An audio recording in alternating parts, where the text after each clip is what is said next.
ये कोई छोटी मोटी बात नहीं है।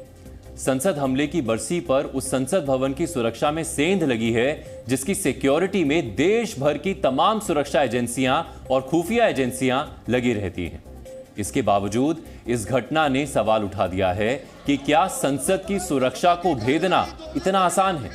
जिस संसद भवन की सिक्योरिटी को लेकर ये दावे किए जाते हैं कि कोई परिंदा भी पर नहीं मार सकता, वहां दो युवक सारे सुरक्षा घेरों को तोड़ते हुए सदन के अंदर पहुंच गए और स्मोक क्रैकर्स भी चला दिए।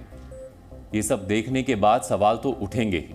क्या संसद भवन पर हमले के 22 साल बाद भी हमने कोई सबक नहीं सीखा? राज्यों की सीमावर्ती क्षेत्रों में रहने वाले लोगों के लिए भी है।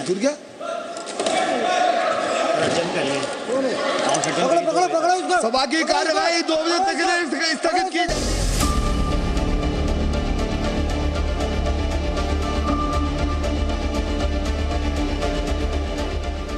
जूता खोलते हैं और उसमें से एक स्प्रे निकालते हैं जो पूरी तरह से येलो कलर का होता है। सोचिए, जूते में स्मोक क्रैकर के बजाय बारूद होता तो कहीं उनका मकसद गलत था। और सबसे बड़ी जो चूक थी वो सिक्योरिटी, इतनी तादाद के अंदर हाई सिक्योरिटी लोकसभा के अंदर। सोचिए, अगर सदन में घुसने वाले आतंकवादी होते तो कहीं चूक तो हुई है ही।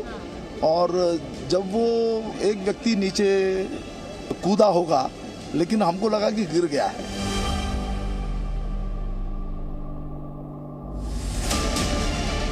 सोचिए, अगर घुसपैठ करने वाले युवक किसी सांसद पर हमला कर देते तो। लेकिन ये सिर्फ सोचने का नहीं बल्कि चिंता का विषय है, क्योंकि जिस नए संसद भवन की सिक्योरिटी को लेकर दावा था कि कोई परिंदा भी पर नहीं मार सकता, वहां दो युवक बड़े आराम से घुस भी गए और सिक्योरिटी के भारी भरकम दावों को धुआं धुआं कर दिया।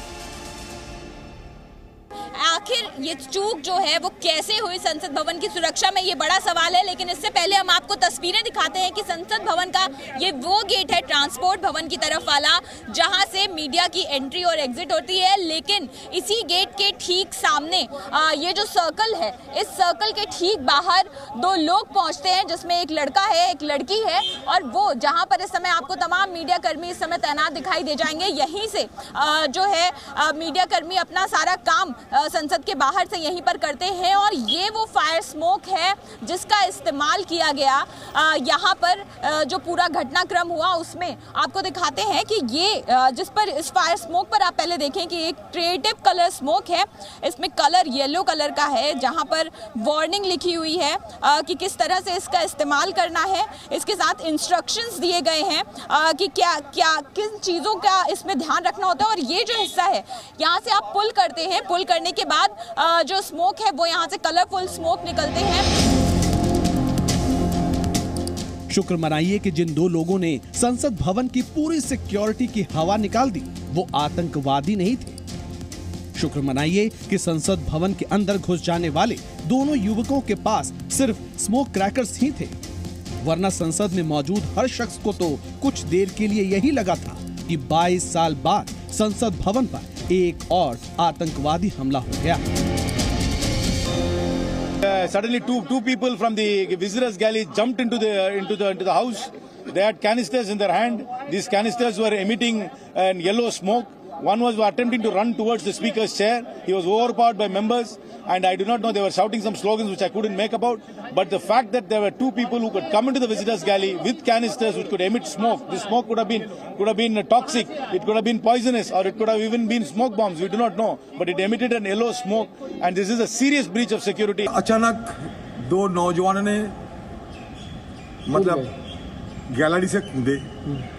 ये पीछे मुड़ कर हमें पता चली जब कूदने का था, शायद उन्होंने गैलरी में आके बैठी थी और समय होते ही आवाज करते ही कूद गए। तो आवाज सुनकर हम लोग सब पीछे मुड़ के देखा।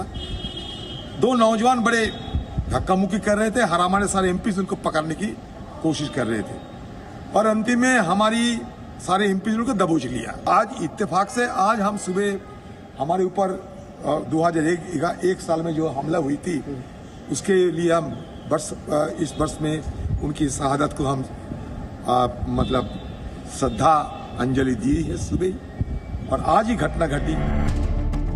संसद के अंदर ही नहीं बल्कि बाहर भी 2 लोगों ने स्मोक क्रैकर्स जलाए, जिनमें एक महिला भी है।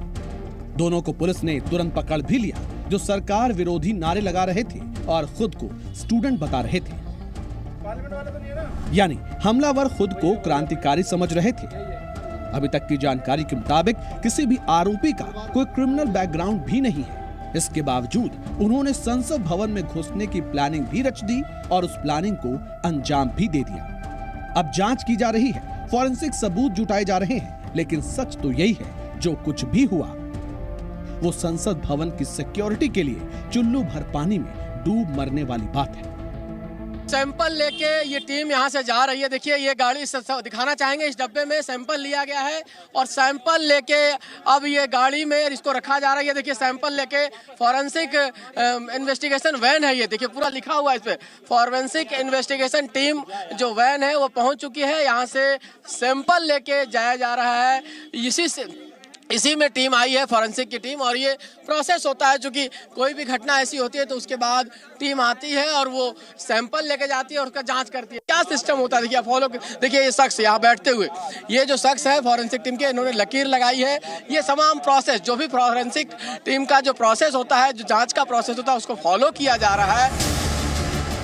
जो हुआ भले ही देखने सुनने में कुछ लोगों को छोटी सी बात लग सकती है, लेकिन ये बहुत बड़ी बात है, क्योंकि ये घटना संसद भवन पर हमले के ठीक 22वीं बरसी के दिन हुई है और सुरक्षा एजेंसियां अभी तक इस घटना को अंजाम देने वालों की मंशा और मकसद का पता नहीं लगा पाई। 22 साल बाद एक बार फिर से संसद की सुरक्षा में बड़ी चूक देखने को मिली है। भले ही ये आतंकी हमला ना हो, लेकिन इसे उससे कम भी नहीं कहा जा सकता। जिस संसद में देश के प्रधानमंत्री से लेकर सभी सांसद बैठते हैं, वहां पर अगर ये हथियार लेकर घुस जाते तो बड़ी वारदात हो सकती थी, और यही वजह है कि सुरक्षा एजेंसियों का ये कलेक्टिव फेल्योर है। जितेंद्र शर्मा, जी मीडिया, दिल्ली। जी न्यूज़।